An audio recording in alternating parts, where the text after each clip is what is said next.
एक बेघर लड़का जिसके पास न छत थी, न पैसे और न ही कोई उम्मीद।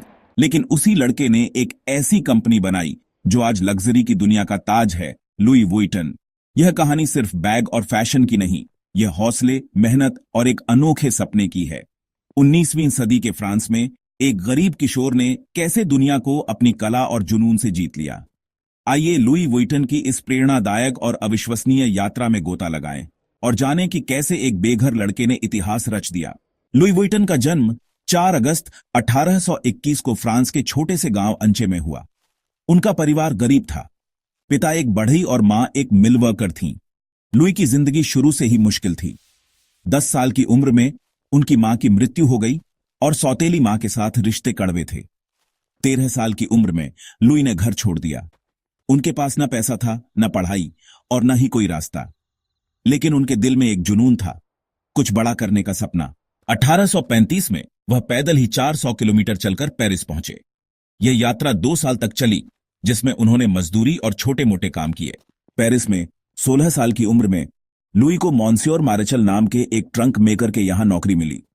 उस समय अमीर लोग यात्रा के लिए लकड़ी के भारी भरकम संदूक इस्तेमाल करते थे, जो गोलाकार और असुविधाजनक थे। लुई ने ट्रंक बनाने की कला सीखी और जल्द ही अपनी प्रतिभा दिखाई। उनकी बनाई डिजाइन हल्की, मजबूत और खूबसूरत थी। 1850 के दशक तक लुई पेरिस के सबसे कुशल कारीगरों में गिने जाने लगे। उनकी प्रतिष्ठा इतनी बढ़ी कि 1853 में फ्रांस की महारानी यूजनी ने उन्हें अपना व्यक्तिगत ट्रंक मेकर नियुक्त किया। यह लुई के लिए बड़ा ब्रेक था। 1854 में 33 साल की उम्र में लुई ने अपनी कंपनी शुरू की, लुई वुइटन। उन्होंने पेरिस में अपनी पहली दुकान खोली। लुई का मकसद था यात्रा को स्टाइलिश और सुविधाजनक बनाना। उस समय रेल और स्टीमशिप ने यात्रा को लोकप्रिय बना दिया था और अमीर लोग अपने सामान के लिए टिकाऊ और आकर्षक ट्रंक चाहते थे। लुई ने एक क्रांतिकारी बदलाव किया। उन्होंने गोलाकार ट्रंक की जगह छपटे, आयताकार ट्रंक डिजाइन किए जो ढेर किए जा सकते थे। ये ट्रंक हल्के पॉपुलर लकड़ी से बने थे और ग्रेट रियानन कैनवास से ढके थे, जो उन्हें वाटरप्रूफ और टिकाऊ बनाता था। लुई की सबसे बड़ी खोज थी उनकी डिजाइन की मौलिकता। 1870 के दशक में नकली ट्रंक बाजार में आने लगे। लुई ने जवाब में 1876 में एक खास धारीदार पैटर्न बनाया, लाल और बेज रंग की धारियां। फिर 1896 में उनके बेटे जॉर्जेस वुइटन ने मोनोग्राम पैटर्न बनाया, जिसमें एलवी लोगो, फूल और तारे शामिल थे।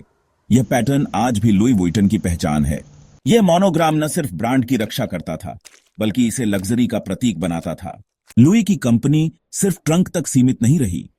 उन्होंने यात्रा से जुड़े सामान जैसे बैग, सूटकेस और ड्रेसिंग केस बनाए, जो अमीरों के लिए स्टेटस सिंबल बन गए।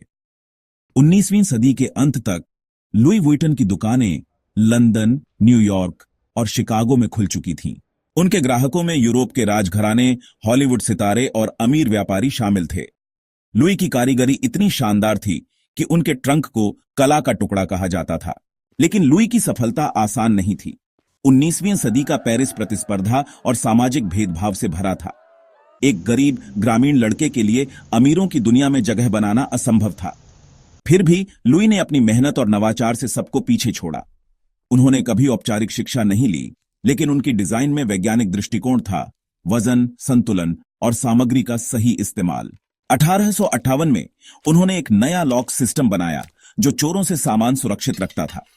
यह लॉक आज भी लुई वुइटन के प्रोडक्ट्स में इस्तेमाल होता है। लुई की निजी जिंदगी भी उनकी मेहनत को दर्शाती है।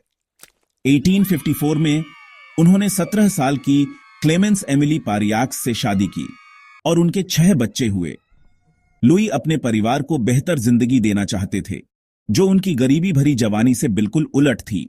उन्होंने अपने बेटे जॉर्जेस को बिजनेस में शामिल किया, जिसने कंपनी को वैश्विक ब्रांड बनाया।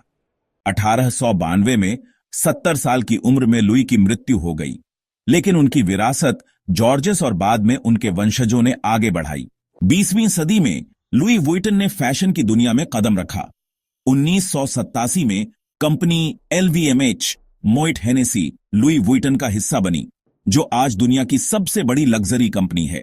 2025 में लुई वुइटन का मूल्य $500 बिलियन से ज्यादा है और यह बैग, कपड़े, जूते और परफ्यूम में लग्जरी का पर्याय है। मोनोग्राम बैग्स जैसे स्पीडी और नेवरफुल दुनिया भर में स्टेटस सिंबल हैं। लुई की कहानी में कुछ विवाद भी हैं। कुछ इतिहासकार कहते हैं कि लुई ने अपने अंचे के बचपन को छिपाया और खुद को पेरिस का मूल निवासी बताया ताकि अमीर ग्राहकों का भरोसा जीत सकें। लेकिन यह उनकी चतुराई थी जिसने उन्हें सामाजिक सीढ़ी चढ़ने में मदद की। उनकी कंपनी पर नकल का भी आरोप लगा, लेकिन लुई ने हमेशा नवाचार पर जोर दिया। लुई वुइटन की कहानी हमें सिखाती है कि गरीबी और मुश्किलें सपनों को नहीं रोक सकती।